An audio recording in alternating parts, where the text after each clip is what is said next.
Teleamazonas presenta 24 horas con Milton Pérez y Diana León.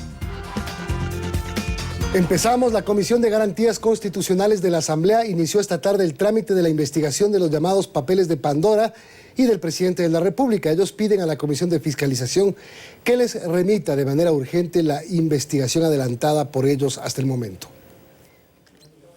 La tarde de este lunes se ejecutó la voluntad mayoritaria del Pleno de la Asamblea Nacional para que sea la Comisión de Garantías Constitucionales la que investigue al presidente Lasso y su presunta vinculación a los papeles de Pandora. La Comisión Legislativa se reunió la tarde de este lunes para marcar formalmente el inicio de esa investigación. Hemos procedido a solicitar a la Comisión Especializada Permanente de Fiscalización que se nos remita toda la información y documentos que reposan en ese despacho. Y planteó de inmediato un borrador del plan de trabajo que tendrá la comisión durante los próximos 30 días, que tiene de plazo para presentar un informe al Pleno de la Asamblea. A tiempo probablemente tendremos que pedir un plazo más que nos da la ley, pero es urgente que esto conste dentro de nuestra hoja de vida, la solicitud de información a todos los organismos internacionales. Y aunque los asambleístas de esa mesa legislativa no tienen mayor experiencia en temas de investigación, justificaron la decisión del Pleno de la Asamblea para que sean ellos quienes investiguen al presidente y no la Comisión de Fiscalización que ya había iniciado ese trabajo. Se va a investigar prolijamente, no a medias, no encimita, no entre amigos, no, aquí se va a investigar lo que se tiene que investigar. La investigación sobre las revelaciones de los papeles de Pandora debe esclarecer si el presidente de la República incumplió o no la disposición legal que prohíbe a los candidatos y funcionarios públicos tener sus recursos o bienes en paraísos fiscales. Y obviamente entre las comparecencias también tiene que estar acá el CNE, para que nos diga cómo calificó la candidatura del expresidente de la República. Hubo la posibilidad de impugnar los partidos políticos de esa candidatura si no cumplían con los requisitos legales. Este martes los miembros de la comisión deberán presentar sus observaciones al plan de trabajo previo a su aprobación y al inicio de la investigación. En Quito, Freddy Paredes, 24 horas. Y hoy se cumplen 12 días del limbo jurídico del proyecto de ley de creación de oportunidades remitido por el Ejecutivo a la Asamblea como urgente en materia económica. El gobierno insiste en su aprobación, los asambleístas piden correcciones y los abogados tienen posiciones divididas. El gobierno y la asamblea siguen enfrentados en torno a la tramitación del proyecto urgente de creación de oportunidades. El Consejo de Administración Legislativa devolvió el proyecto pidiendo que se trate sobre una sola materia, mientras el Ejecutivo insiste en que el cuerpo legal debe ser tramitado por la asamblea, tal como se lo envió. Se insiste fuertemente en que la Asamblea cumpla con su rol de legislar, cumpla con su rol de promulgar, de conocer esta ley. Desde el 29 de septiembre, cuando el CAL decidió devolver el proyecto de ley al Ejecutivo, han transcurrido 12 días y ese cuerpo legal se mantiene en un limbo jurídico, sujeto a la interpretación del Ejecutivo y del Legislativo. Pero, ¿qué dicen los constitucionalistas? El artículo 136 da la facultad para que la Asamblea Nacional, en este caso el CAL, pueda no calificar este proyecto de ley y por lo tanto se encuentren interrumpidos los 30 días para el trámite correspondiente. Y la otra corriente se opone a esta interpretación, incluso pone ejemplos de iniciativas legales de anteriores gobiernos que fueron tramitadas sin problema por la Asamblea. En el año 2014 se aprobó el Código Orgánico Monetario y Financiero, que reformó 31 leyes, y la Corte Constitucional ha dicho en una sentencia que acaba de ser expedida el año pasado, el principio de unidad de materia no necesariamente tiene que ser monotemático. Y esta opinión coincide con la del gobierno, que sostiene que el proyecto de ley debe ser tratado por la Asamblea, so pena de que el Ejecutivo decida contabilizar los 30 días que tiene de plazo el Legislativo para aprobar por el Ministerio de la Ley y disponer su publicación en el registro oficial. El gobierno no ha tomado aún la decisión sobre la alternativa que va a tomar en caso de que no se pueda debatir el proyecto, pero lo que se espera, como el tiempo aún está corriendo, que eso es algo importante, que la Asamblea pueda conocer el proyecto.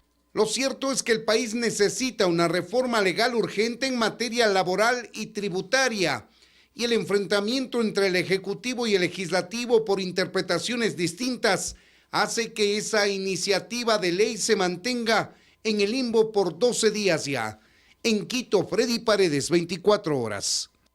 Y la Corte Constitucional será determinante en el futuro de la Ley de Creación de Oportunidades si el Ejecutivo decide que entre por el Ministerio de la Ley y se publique en el registro oficial. La Corte podría suspender la vigencia de la misma. Al presidente le quedan solo 2 semanas para decidirlo. En 13 días conoceremos si la ley creando oportunidades entra en vigencia por el Ministerio de la Ley o no. Si fuera el presidente, lo que haría es ir a la Corte Constitucional y preguntarle, ¿puede el Consejo de Administración de la Legislatura rechazar un proyecto de ley enviado con el carácter de económico urgente? Y si es que la Corte Constitucional, en este caso, dice no puede hacer, podría entrar en vigencia sin debate la ley por el transcurso del tiempo. Legal o ilegalmente, lo cierto es que nadie podrá detener al presidente, al menos no de su intención de publicar el proyecto. El 25 de octubre, un día después de que se hayan cumplido los 30 días, él podría emitir el decreto y enviarlo al registro oficial. Nada más, es decir, no hay control previo de constitucionalidad, no requiere ninguna aceptación por parte de la Corte, no. Pero si bien el proyecto creando oportunidades se publicaría, sí hay quien podría detener la vigencia del mismo y de forma inmediata, la Corte Constitucional. Si el día de mañana esto llega a la Corte Constitucional y cae en manos de 2 miembros de la Corte, que no son precisamente benefactores del gobierno, sino más bien tendentes al otro lado, es decir, hasta ahí nomás llegó el juego. ¿Eso puede ocurrir? Puede ocurrir. Pero el presidente de la República está pensando en el juego contrario, que la demanda extraordinaria ingrese, que sea admitida y que admitida el trámite sin suspensión cautelar, el caso quede ahí. Así sería el trámite en la Corte. Alguien presenta la demanda de inconstitucionalidad. 2 de 3 jueces podrían decidir admitir o inadmitir a trámite. Si lo admiten, podrían admitirlo como un trámite simple. Es decir, la ley seguirá en vigencia hasta que se resuelva. O admitirlo con una medida cautelar, que significa que se suspende la vigencia de la ley hasta que se finalice el trámite en la Corte. Ollarta explica que recursos de este tipo generalmente siempre son admitidos. Ver una demanda de constitucionalidad inadmitida es muy difícil. Si la Corte decide admitirlo pero no suspender la ley creando oportunidades, esta seguiría en vigencia. Lo otro sería que la Asamblea decida derogar el proyecto, pero se trataría como un trámite ordinario debiendo pasar por el CAL, 2 debates y el veto presidencial, por lo que sería prácticamente imposible lograrlo, con lo que el Ejecutivo cumpliría su cometido. Pero si la Corte falla en contra del proyecto y suspende su vigencia, el presidente estaría en problemas y muy serios, pues no podría insistir con su proyecto en la Asamblea hasta que la Corte Constitucional resuelva. Y la Corte tiene demandas de inconstitucionalidad detenidas desde hace 10 años. Dayana Monroy, 24 horas. En estos momentos, el presidente de la República mantiene una reunión en el Palacio de Gobierno con varias organizaciones indígenas, afrodescendientes y campesinas. El mandatario se ha referido sobre el tema del desempleo, la pandemia y la desnutrición. Hasta allá nos vamos a trasladar con Paul Cuello, nuestro compañero, que nos cuenta todos los detalles. Paul, te escuchamos. Buenas noches. Diana, amigos, ¿qué tal? Buenas noches. Así es, contarles que la reunión empezó 1 hora más tarde. Las organizaciones estuvieron puntuales acá a las 18 horas e ingresaron a uno de los salones del Palacio de Carondelet. Aquí esperaron aproximadamente 1 hora al presidente de la República y el presidente a su ingreso manifestó algunos temas que le preocupa al gobierno, como el desempleo, la desnutrición y otros temas. Tenemos un directo precisamente del presidente de la República, Guillermo Lasso. Escuchemos.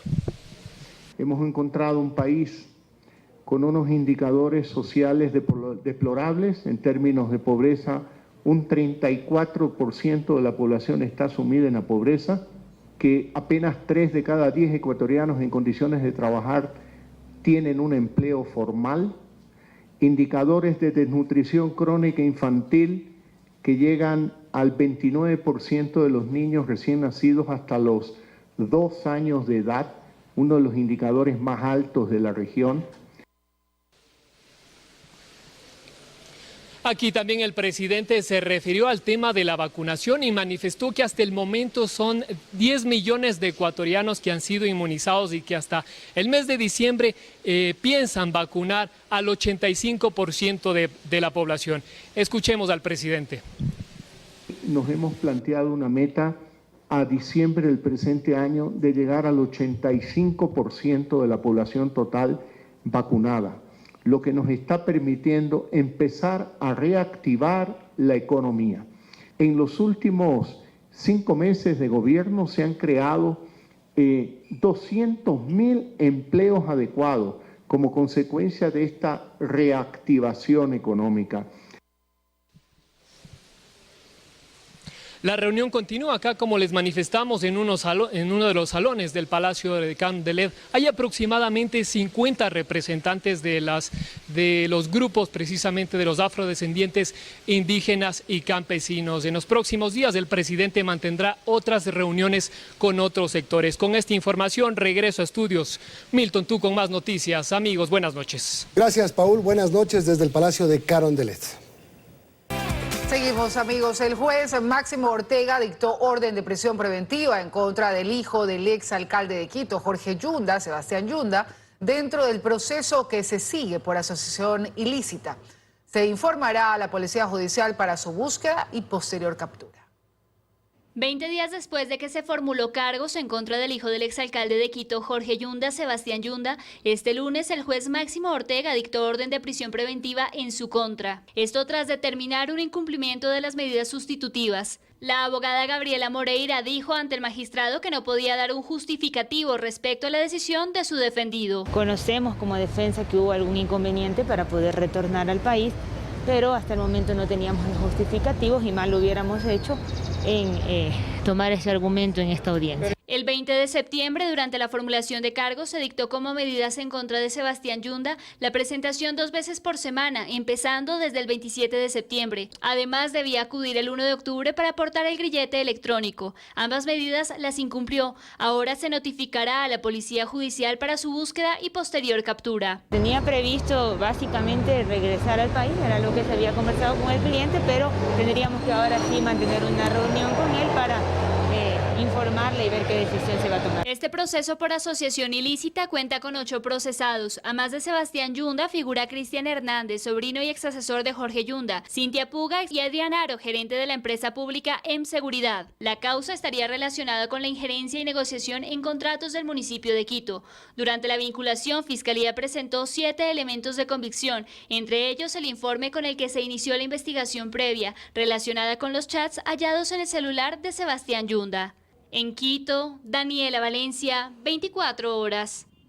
Mientras tanto, la audiencia de juicio contra el exalcalde Jorge Yunda y 13 personas más por peculado continúa con la presentación de pruebas de fiscalía. Según un economista que realizó una pericia, cada kit de detección de COVID-19 le habría costado al municipio más de $42.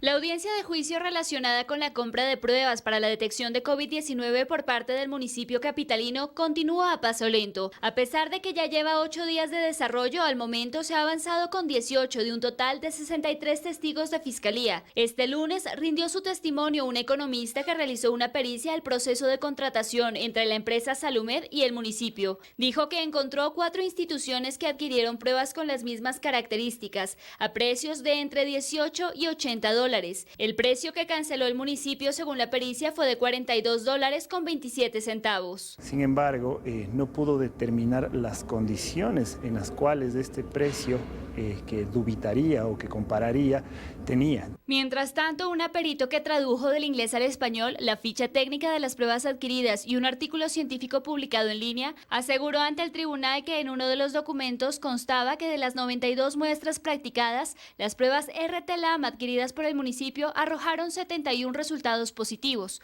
lo que deriva en un 63,4% de sensibilidad. El requerimiento era del 100%. Pidió técnicas de detección por reacción en cadena de polimerasa y tanto la LAMP como PCR son técnicas de detección a partir de reacciones en cadena de polimerasa. De acuerdo a lo manifestado por Fiscalía, en un primer momento el municipio de Quito planteó la necesidad de adquirir 200.000 pruebas PCR para combatir la pandemia. Aunque tuvo 2 ofertas de este tipo, se adquirieron 100.000 pruebas RT-LAMP. El perjuicio que ha expuesto Fiscalía es de $2,2 millones.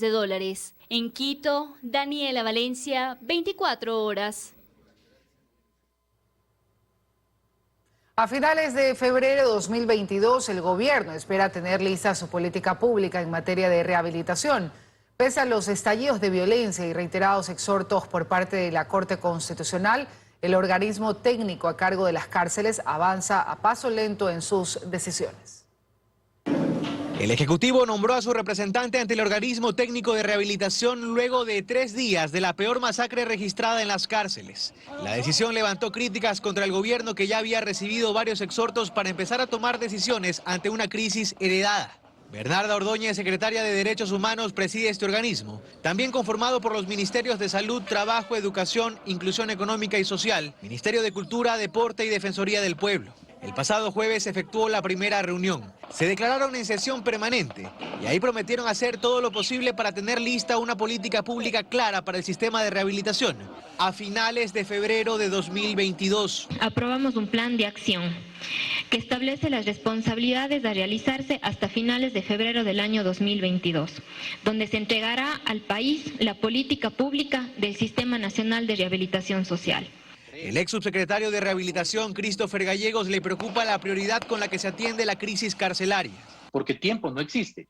No podemos esperar alrededor de 5 meses en medio del contexto violento que se vive en las cárceles para tener recién una política pública y un norte hacia donde caminar en materia de rehabilitación social. La lectura del gobierno es: para febrero tengo articulada la política pública, o un borrador de aquella por lo menos.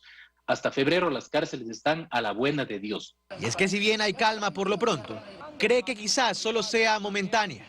Pensar que la guerra ha terminado es algo absolutamente absurdo. Entonces el gobierno no puede en cierta forma bajar la guardia. Este miércoles el organismo técnico de rehabilitación se convocará nuevamente para delinear estrategias a nivel judicial. Uno de los pendientes, también señalado por la Corte Constitucional, la implementación de unidades judiciales especializadas en garantías penitenciarias. De ahí, por ejemplo, se concluirá uno de los puntos a implementarse en la política pública de rehabilitación, que para conocerla deberemos esperar más de 4 meses. En Guayaquil, Carlos Acoto, 24 horas. Banco Pichincha informó mediante un comunicado que la falla registrada en su sistema se debe a un incidente de ciberseguridad. La entidad bancaria dice que han tomado acciones inmediatas como aislar los sistemas potencialmente afectados del resto de su red. La institución asegura que al momento su red de agencias, cajeros automáticos para retiros en efectivo y pagos con tarjeta de crédito y débito están operativos. El Banco Pichincha en el comunicado asegura que su compromiso es precautelar los intereses de sus clientes y restablecer la atención normal a través de los canales digitales en el menor tiempo posible. Banco Pichincha hace un llamado a la calma para no generar congestión y mantenerse informados a través de los canales oficiales. Mañana regirán en el país nuevos precios para los combustibles de acuerdo al sistema de bandas que se establecen de acuerdo al precio del petróleo. Las gasolinas Extra y Ecopaís pasan de $2.39 el galón a $2.50. El diésel pasa de $1.65 a $1.70 el galón. Y el precio sugerido para la gasolina Super es de $3.23 el galón. La ola de criminalidad no cesa en Guayaquil. Desde el viernes pasado hasta este lunes se han registrado 10 muertes violentas, 15 en la provincia del Guayas. La mayoría son sicariatos, esto además de las balaceras y los robos que se replican en toda la ciudad. Una riña terminó en asesinato, a plena luz del día y en una zona comercial y concurrida. Pues uno de ellos, el que resultó afectado, tiene pues un orificio de un arma blanca a la altura del tórax. La víctima de identidad aún desconocida, el victimario, un sujeto con 4 antecedentes penales por robo, tentativa de asesinato y microtráfico. No sé cómo está afuera con todos estos antecedentes, sigue libre. La muerte violenta ocurría la tarde de este lunes aquí en la intersección de las calles Cristóbal Colón y Pedro Moncayo. Esto es el pleno centro centro de la ciudad se convierte en el caso número 491 en lo que va del año en el distrito metropolitano. El 492 ocurrió en la cooperativa Ciudad de Dios, donde en un terreno baldío fue encontrado el cuerpo de un adolescente de 13 años apuñalado. Y el 493 en la entrada de la maternidad del Guasmo, ya al caer la tarde. Fue un sicariato. En Guayaquil hay un incremento del 213% en asesinatos en comparación con el año pasado. Solo entre viernes, sábado y domingo, es decir, durante el feriado a nivel nacional, se registraron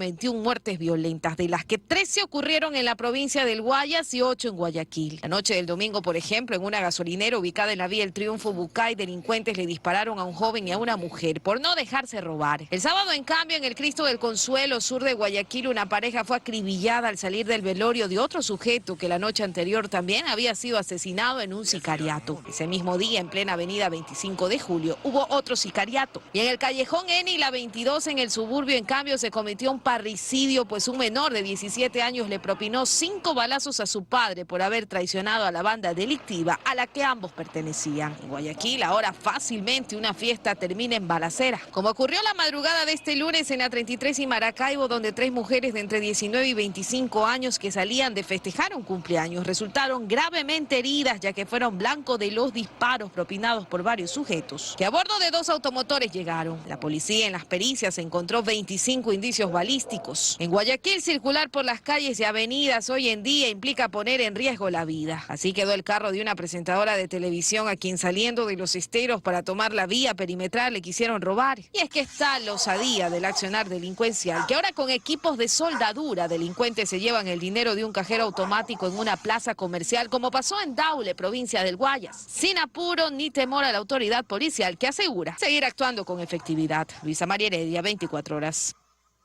Llenas de inconstitucionalidades están casi todas las propuestas realizadas por la alcaldesa Cynthia Viteri al presidente de la República en temas de seguridad. Según expertos, 3 de las 4 iniciativas no son viables jurídicamente y tampoco resolverán los problemas de la delincuencia.